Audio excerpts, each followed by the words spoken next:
Et bonsoir. Aujourd'hui, je viens vous parler face caméra parce que nous nous rapprochons peu à peu de Noël. Et du coup, cette année, je ne suis pas peu fière de moi. C'est pourquoi j'ai décidé d'en faire carrément une vidéo. Comme je suis toujours soucieuse de l'environnement et je me pose toujours 36 000 questions sur les sapins, sapins artificiels, sapins véritables, qu'est-ce qui est le meilleur pour la planète, le pour, le contre, et en même temps, j'avais pas vraiment envie de perdre cet esprit de Noël. Cette année, j'ai eu une illumination.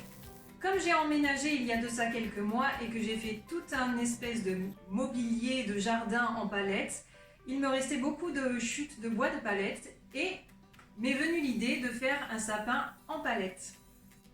Alors tout d'abord, comment je m'y suis prise? Je suis allée comme tout le monde sur Pinterest et j'ai regardé un petit peu ce qui se faisait.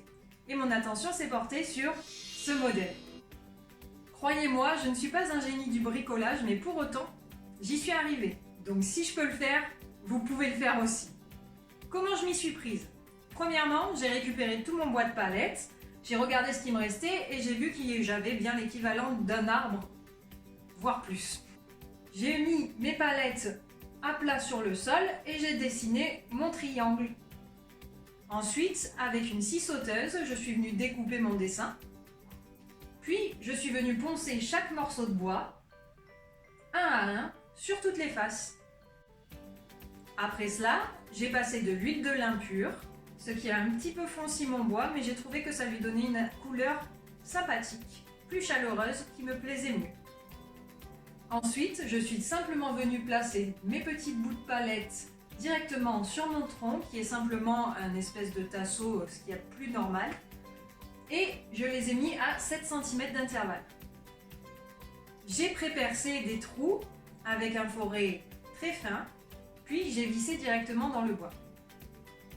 Je dois vous avouer que pour le pied, c'est mon chéri qui s'en est occupé. Il a mis 2 tasseaux de chaque côté du tronc central, ainsi que 2 petits pieds supports sur les côtés de ces 2 tasseaux. Je vous ferai une photo pour que ce soit plus clair pour vous. Au final, voilà le rendu et j'en suis super contente. Honnêtement, je suis méga fière de moi, je pensais pas pouvoir faire un sapin si joli avec si peu d'éléments. Et puis en plus, je pourrais le réutiliser chaque année, sans souci, et sans m'en faire pour l'environnement. Plutôt sympa comme déco, non? Merci d'avoir regardé cette première vidéo, j'espère que ma petite tenue de lutin farfelu, j'adore mon chapeau, vous a beaucoup plu. En tout cas, j'étais super contente de vous présenter ce petit sapin et j'espère que l'article vous plaira. N'hésitez pas à suivre ma chaîne, même si je ne fais pas encore beaucoup de petites vidéos, ça pourrait venir dans le futur. Je vous fais des gros bisous et je vous souhaite de passer de très joyeuses fêtes de fin d'année en famille, je l'espère pour ceux qui peuvent. En tout cas, le plus chaleureuse qu'elle puisse l'être. Et surtout, amusez-vous et gardez la joie de vivre. Bisous bisous!